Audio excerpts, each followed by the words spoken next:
আসসালামু আলাইকুম। আমি SK Rana, lovebird association of Bangladesh থেকে আরেকটি নতুন ভিডিও নিয়ে চলে আসলাম আপনাদের সামনে। দ্য প্যারটস টাউনের কর্ণধার রেজা রহমান ভাইয়ের এভেরিতে আসছি ভিজিট করতে। আজকে এই ভিডিওটি স্পন্সর করেছে সাধারণ পেট সার্ভিস। তো রেজা রহমান ভাই লাভবার্ড অ্যাসোসিয়েশন অফ বাংলাদেশের সাংগঠনিক সম্পাদক হিসেবে আছেন। উনি একটা ভালো দায়িত্বশীল পদে আছেন এবং ল্যাবের নিয়ে কাজ করতেছে আহ, আপনাদের জন্যে। তো রেজা রহমান ভাই কেমন আছেন? ভালো আছি। আপনি কেমন আছেন? আলহামদুলিল্লাহ ভালো ভাই। আহ, রেজা রহমান ভাই, আপনি আপনার ইন্ট্রোডাকশনটা আমাদের দর্শকদের একটু দেবেন। আমি রেজা রহমান, দা প্যারট টাউন লাভবার্ড একটা পাখির ফার্মের কর্ণধার। আমি চাকরিরত আছি অগ্রণী ব্যাংক গুলশান কর্পোরেট শাখায়, আর পাশাপাশি পাখি পালতেছি শখের বসে। পাখি বলতে আপনি কোন পাখিটা বেসিক্যালি পালতেছেন বা আমি আগে অনেক ধরনের পাখি পালতাম, এখন বর্তমানে লাভবার্ড নিয়ে আছি। ওটা নিয়ে বিভিন্ন গবেষণা, মিউটেশন আপডেট এগুলো নিয়ে আছি। তো আপনি তো লাভবার্ড অ্যাসোসিয়েশন অফ বাংলাদেশের সাংগঠনিক সম্পাদক হিসেবে আছেন। আপনার কাজটা কি এবং কি কি পদক্ষেপ নিচ্ছেন আগামীতে? অ্যাজ এ সাংগঠনিক সম্পাদক হিসেবে অনেক বড় দায়িত্ব। ল্যাব ল্যাবের এই দায়িত্ব নেওয়ার পর থেকে লাভবার্ড সেক্টর বা ল্যাব এটার জন্য আসলে পাখালদের জন্য কী কী করা যায়, বা নতুন নতুন কোনো সার্ভিস দেওয়া যায় কিনা, বা লাভবার্ড প্রসার করার জন্য, বা লাভবার্ড যে ব্রিডিংয়ে সবাই আগ্রহ হবে, বা কেন মানুষ লাভবার্ড পালবে, বা ওয়ার্ল্ড ওয়াইড বা বাংলাদেশে কেন লাভবার্ড পালা উচিত, এগুলো নিয়ে প্রচার প্রচারণা করা। তারপরে যারা লাভবার্ডে আসতেছে নতুন, তাদেরকে বিভিন্ন প্রকার গাইডলাইন তো দেওয়া যায় দুই কিনা। একটা পদক্ষেপ আপনি যদি আমাদের দর্শকদের জি, বলতেন যে ভবিষ্যতে আপকামিং কি পদক্ষেপ আছে। আপকামিং পদক্ষেপ হিসেবে লাভবার্ডের জন্য আমরা 2024-25 ক্যালেন্ডারে, সামনে যা আমাদের যেহেতু 2024-এ আমরা এক্সিবিশন করতে পারি না, ইনশাল্লাহ 2025 আমরা এক্সিবিশন করব। এই এক্সিবিশন করার জন্য কীভাবে পাখি প্রস্তুত করা যাবে এবং পাখির কোয়ালিটি ডেভেলপ করে ওই পাখিটা যাতে এক্সিবিশনে প্রথম পুরস্কার পায় বা ভালো পুরস্কার পায়, এটার জন্য তাদেরকে সেমিনার বা ট্রেনিং বা জেলা ওয়াইজ এইসব অনলাইন অফলাইন ট্রেনিংয়ের আমরা উদ্যোগ নিচ্ছি। তাছাড়া বা যারা নতুন পাখাল আছে তাদেরকে হাতে কলমে দেখানোর ব্যাপারেও আমরা উদ্যোগ নিচ্ছি, যাতে আমরা ইন হোম ট্রেনিং দিতে পারি। এসব উদ্যোগ নিচ্ছে ল্যাবের পক্ষ থেকে। আপনারা পাশে থাকলে ইনশাল্লাহ হবে। আর গত বছর যেমন বাৎসরিক একটা ক্যালেন্ডার ছিল, এরকম ক্যালেন্ডার কি এই বছর পাচ্ছি? হ্যাঁ, এবছর পাচ্ছি। আপনারা অলরেডি জানবেন যে নভেম্বর মাসে 1 তারিখ থেকে নভেম্বরের 20 তারিখ পর্যন্ত আমাদের ফটো কন্টেস্ট শুরু হয়ে গেছে। অনেকেই ভালো ভালো ফটো দিচ্ছে। এই ফটো কন্টেস্টে থেকে আমরা বেস্ট ফটো পিক করে আমরা আমাদের 2025-এর ক্যালেন্ডারে অন্তর্ভুক্ত করব। আশা করছি আমরা ফটো কন্টেস্ট শেষ হয়ে গেলে ওই ছবি দিয়ে আমরা ডিসেম্বরের শেষের মধ্যেই আমরা সবার হাতে ক্যালেন্ডার পৌঁছে দিতে পারবো। তো এবং এবারে ক্যালেন্ডারে আমরা চেষ্টা করব যে নট অনলি লাভবার্ডে যে ল্যাবের মেম্বার, অল তো যারা লাভবার্ড পালে সবার জন্য আমরা যত ম্যাক্সিমাম সংখ্যক ক্যালেন্ডার দেওয়ার চেষ্টা করব। এরকমই পরিকল্পনা আছে। আচ্ছা, আর হচ্ছে আর কোন ক্যালেন্ডার কি এবছর একটাই করতেছেন 2024-এ? 2024-এর জন্য যে 2025-এর জানুয়ারিতে 2025 সালের ক্যালেন্ডার হবে, এবং আমরা এবারে নতুন এডিশন হিসেবে, যেহেতু আমাদের ফেব্রুয়ারি মাসের শেষে রমজান শুরু, রমজানের জন্য আমরা একটা ডিজিটাল ক্যালেন্ডার করার চিন্তা ভাবনা করতেছি, এবং আশা করতেছি যে ঈদের আগে, রোজার আগে আমরা আমাদের লাভবার্ড অ্যাসোসিয়েশনের পক্ষ থেকে আমরা একটা পিকনিক করতে চেষ্টা করব। রোজার পরে? রোজার আগে, রোজার আগে, রোজার আগে রোজার আগে ফেব্রুয়ারি মাঝামাঝিতে। তার মানে রোজার আগে একটা পিকনিক, আর রমজানে আমরা একটা ডিজিটাল ক্যালেন্ডার। আর ঈদের পরপরই আমরা চলে যাব ব্যাপারে। আমাদের এক্সিবিশন যেহেতু জুন জুলাইয়ের দিকে, ওর আগে যে প্রস্তুতি হিসেবে আমাদের ওই ট্রেনিং, সেমিনার, এক্সিবিশন প্রিপারেশন এসব চলতে থাকবে। আচ্ছা, অনেক তো ল্যাব নিয়ে হলো কথা, এখন আপনার এভেরি। তো আপনি তো লাভবার্ড পালন করেন, তো লাভবার্ড পালনটা শুরু কবে থেকে এবং কিভাবে?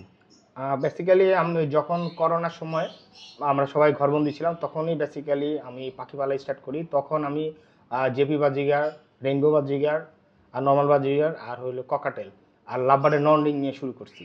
তারপর আস্তে আস্তে পুরান কিছু খাঁচা নিয়ে শুরু করছি অল্প অল্প করে। তারপরে ওখান থেকে কিছু ব্রিড হওয়ার পরে দেন নন রিংয়ের হওয়ার পরে কিছু কমায় ফেলছি। দেন এভাবে চলছে 20, 21, 22 পর্যন্ত। তারপরে আমি আমার বাসা চেঞ্জ হওয়ার কারণে দেন আমি আমার সেট আপটা চেঞ্জ করি। এখন আপনার কত পেয়ার লাভবার্ড আছে? আমার টোটাল লাভবার্ড ক্যাপাসিটি হলো 18 পেয়ারের ক্যাপাসিটি। আমার এখন 14 পেয়ারের কি কি কি কি মিউটেশন আপনার লাভবার্ড আছে? আমার কাছে ম্যাক্সিমাম স্প্লিট এর মধ্যে আমার কাছে basically creamino opaline working pair, lutino opaline split, blue and ব্লুটো working pair, dilute opaline working pair, তারপরে হলো পেলফেলো ফিশার ওয়ার্কিং পেয়ার আছে। মোটামুটি হাই রেঞ্জ মিডিয়াম রেঞ্জও আছে, parblue Fischer, lutino Fischer, albino Fischer, এই টাইপের আছে। রোজি, এরকম রোজি দেখতেছেন, এই রোজি পেয়ারও আছে, সুন্দর রোজি পেয়ারও আছে। তারপরে রোজি কিমিনো আছে। তো আপনি পাখির খাবার হিসাবে সিড মিক্সে কি রেশিও ইউজ করেন এবং সিড মিক্সটা কোথা থেকে নেন আপনি? বেসিক্যালি আমি সিড মিক্স খুব কম ইউজ করি। আমার ডায়েটে মাত্র অনলি 20% সিড মিক্স থাকে, বাকি 80% হলো ন্যাচারাল ডায়েট। তো সেক্ষেত্রে ওই সিড মিক্স আমি অনেক আগে থেকেই আলাদা আলাদা কিনে রাখি। গরমকালে এক ধরনের সিড মিক্স, শীতকালে এক ধরনের সিড মিক্স, আর যখন বাচ্চা থাকে আরেক ধরনের সিড মিক্স। রিসেন্টলি আমি বাচ্চা যেহেতু অলরেডি ডিম এসে পড়ছে। আপনি কি রেশিওটা নিজে করেন নাকি রেশিওটা হচ্ছে আপনার মিক্সই থাকে? কি রকম? না, আমি নিজেই করি। বেসিক্যালি আমার আগে যারা সিনিয়ররা পাখি পালন করছে লাভবার্ড পালছে, তাদের রেশিওর সাথে আমার দুই একটা ম্যাক্সিমাম ওদের মতোই 19-20 ওইরকম। কিন্তু এটা একটু সমস্যা বা এই রেশিও মিক্স করতে মনে হয় না? না, রেশিও মিক্স করতে সমস্যা হয় না। রেশিও আলাদাভাবে মিক্স করাটাই কমফোর্টেবল বেশি ফিল করি, তাহলে আমার রেশিওটা আমার নিজের মন মতো আমি কাস্টমাইজ করতে পারি। জি জি। সেক্ষেত্রে প্রয়োজনে দেখা গেল ব্রিডিং সিজনে নরমাল মিক্সে যে পরিমাণ ক্যানারি থাকে, কেন আমি ব্রিডিং সিজনে আমি 200 গ্রাম ক্যানারি বাড়াই দিলাম, বাড়াই দিলাম। আপনি জেনে খুশি হবেন যে সাধারণ পেট সার্ভিস, যে কিনা আজকে ভিডিও স্পন্সর করছে, ওনারা কিন্তু সিড মিক্সের রেশিও আকারে 4টা ক্যাটাগরিতে আপনার সিড মিক্স নিচ্ছে। আপনি ট্রাই করে দেখতে পারেন। এখানে প্রিমিয়াম কোয়ালিটি আছে, সামার সিড মিক্স আছে, আরও 2টা আছে। আপনি একবার দেখতে পারেন। যেহেতু অনেক রেশিও মিক্স করার একটা সমস্যা, সাধারণ পেট সার্ভিস কিন্তু আমাদের এই সমস্যাটা লাঘব করে দিচ্ছে। তো থ্যাংক ইউ সাধারণ পেট সার্ভিস। অনেকের অনেক রেশিও পাওয়া যায় না, অনেক কালেকশন করতে সমস্যা হয়, এবং কি গুণগত মানসম্মত সিড মিক্স সমস্যা হয়, কিন্তু সেটা কিন্তু নিশ্চিত করে দিচ্ছে এই সাধারণ। এটা ভালো দিক। আমার ব্যাপারটা আলাদা। বাংলাদেশের যারা লাভবার্ড সেক্টরে আসতেছে, তাদের ম্যাক্সিমামই সিড মিক্স দরকার, এবং 2 কেজি 3 কেজি, তারা তো 2 কেজি 3 কেজি বা 5 কেজি যারা তারা মিক্সিং করা যায় না। আমাদের মতো যারা বয়স্কদের করে, তাদের জন্য কিন্তু এই সার্ভিসটা বেশি ইম্পর্টেন্ট। তারা ওই একবারে একটা মিক্সিং নিয়ে গেল, তার 1 মাস 2 মাস চলে গেল। সেক্ষেত্রে এই সার্ভিসটা দরকার বেসিক্যালি, কারণ এই টাইপের ব্রিডারই বাংলাদেশে বেশি। জি। আবার একটু ল্যাবের কথাতে আছে। আপনি ল্যাবের সাথে তো যুক্ত আছেন সেই শুরু থেকেই।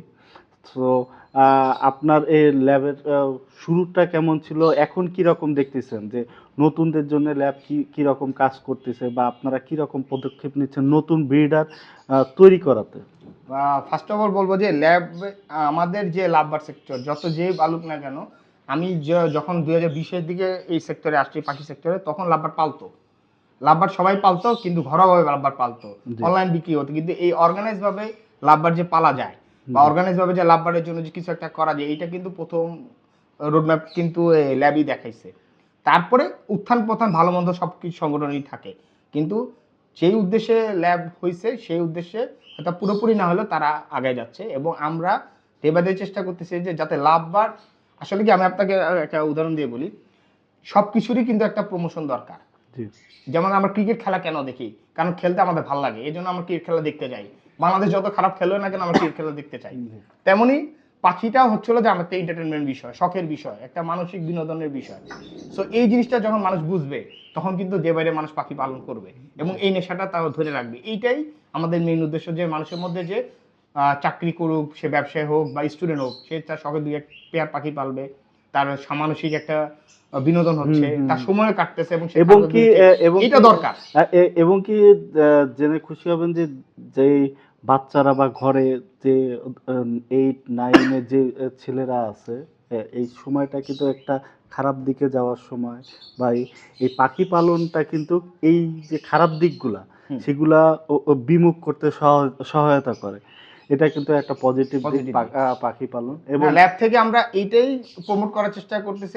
আমি আমাদের ল্যাবের সংগঠনের পক্ষ থেকে বা বিভিন্ন অ্যাক্টিভিটির মাধ্যমে যে না, পাখি পালার উদ্দেশ্য নট অনলি ফর শখ, বাট অলসো যে আপনার সময় কাটতেছে বা পাখিতে আপনার কিছু হাত খরচের টাকা আসতেছে, তারপরে আপনি মানুষকে দিতে পারতেছেন, বা আপনার ফ্যামিলির একটা সময় কাটানো ইস্যু হচ্ছে, আপনি অফিস থেকে আসলেন বা স্টুডেন্ট হিসেবে করলেন, এতে আপনার একটা টাইম পাস হলো, সেই ক্ষেত্রে আপনি অন্য জায়গায় ডাইভার্ট হইলেন না। বা আপনার এখন আরেকটা বিষয় দেখা গেছে ইদানিং, আপনার পাখি কেন পোষা প্রাণীর প্রতি মানুষের একটা আলাদা অ্যাট্রাকশন 2024 এসে বাংলাদেশে। জি জি, এটা একটা যে একটু সলভেন্ট যারা ফ্যামিলি, তারা চাচ্ছে যে আমি একটা বিড়াল পালি, এক জোড়া দুই জোড়া পাখি রাখি, ডেকোরেশনে একটা ঘরের ডেকোরেশনের একটা বস্তু হিসেবে কিন্তু পাখি এসব জিনিস কিন্তু এখন মানুষ পালতেছে, শৌখিনতা বাড়তেছে কিন্তু। এটা একটা ভালো দিক। সো আপনার এই সিজনে লাভবার্ডের ব্রিডিং কেমন ছিল এবং রেজাল্ট কি, এবং কিরকম আপনার সেল প্রোগ্রেসটা কি, যদি সংক্ষেপে একটু আমি বেসিক্যালি ফিশার 2022-এ কালেকশন করছি, 23 সালে ছিল আমার ফার্স্ট ব্রিড হিসেবে আলহামদুলিল্লাহ ভালো, এবং যে ভালো এবং সেল আলহামদুলিল্লাহ সব আমার সেল হয়ে গেছে। যতটুকুই হয়েছে ততটুকু সেল। শুধু এতটুকু বলবো যে ওই লাভ লোকসান হিসাব করার দরকার নাই। কখনো লাভবার্ড বা পাখি যদি আপনি প্রোডাকশন করতে পারেন এবং যদি বিট করাতে পারেন, লস বলে কিছু নাই, এতটুকু মাইন্ডে রাখবেন। ব্রিড করাতে পারলে এখন আমরা অনেকে বিট করাতে পারি না, এবং রানা ভাই আপনারও অনেক পাখি আছে এবং অনেকেরই অনেক 50-60 পেয়ার আছে, কিন্তু আমরা সবসময় সাকসেস পাই না। অনেকের আমাদের দেশে আবহাওয়ার কারণে সব ডিম আমরা ফার্টাইল হয় না এবং সব বাচ্চা পারি না। ফলে যা হয় আলহামদুলিল্লাহ, যদি প্রোডাকশন করাতে পারেন আপনার সেল হয়ে আপনার লাভ উঠে যাবে। এবং এবারে সিজনে যেটা হচ্ছে যে আমি তো একটু দেরিতে দিচ্ছি, তো আলহামদুলিল্লাহ আমার রানিং পেয়ার ছিল হলো 8 পেয়ার। 8 পেয়ারের মধ্যে আমার 8 পেয়ারই ডিমে দিছে। তো এখন ফাটাল কিছু হয়েছে, ম্যাক্সিমাম ফাটাল হয়েছে, কিছু একটা পেয়ারের মানে 2-3টা ডিম ফাটাল হয় না, এবং কয়েকটা ডিম নষ্ট হয়েছে। এটা আবহাওয়ার জনিত হইতে পারে, কিন্তু বাট মেজরিটি যেটা হয়েছে এটাতে আলহামদুলিল্লাহ খুশি। সো এই ছিল রেজা রহমান ভাইয়ের প্যারট ক্রাউনের গল্প। আরও কিছুক্ষণ আমি গল্প করব ওনার সাথে। সো আজকে আপনাদের কাছ থেকে বিদায় নিচ্ছি। আর রেজা রহমান ভাই, আমার দর্শকদের থেকে একটু বিদায় নেন। সবাই আমার জন্য দোয়া করবেন, আমার পাখির জন্য দোয়া করবেন, এবং পাখি যাতে সুস্থ থাকে এবং ব্রিড কম করুক বেশি করুক, যাতে সুস্থ থাকে এটার জন্য দোয়া করবেন। এবং আপনারা যারা এই ভিডিও দেখতেছেন বা নতুন যারা পাখি পালনে আসতে যাচ্ছেন, তারা ধৈর্য সহকারে পাখি পালবেন, ভালো কোয়ালিটি পাখি কালেকশন করবেন, বিভিন্ন ভালো ব্রিডার, ভালো হোম ব্রিড পাখি দেখে পাখি কালেকশন করবেন, এবং পাখি পালনটা বজায় রাখবেন, সবাইকে উৎসাহ দিবেন এবং প্রমোট করে যাবেন। এবং আপনার আমাদের সবার সম্মিলিত প্রচেষ্টাই এই সেক্টরকে উজ্জীবিত করতে পারবে এবং সবার পাশে থাকতে পারবে, এটাই আশা করি। এবং ল্যাবের পাশে আপনারা থাকবেন।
Ooh.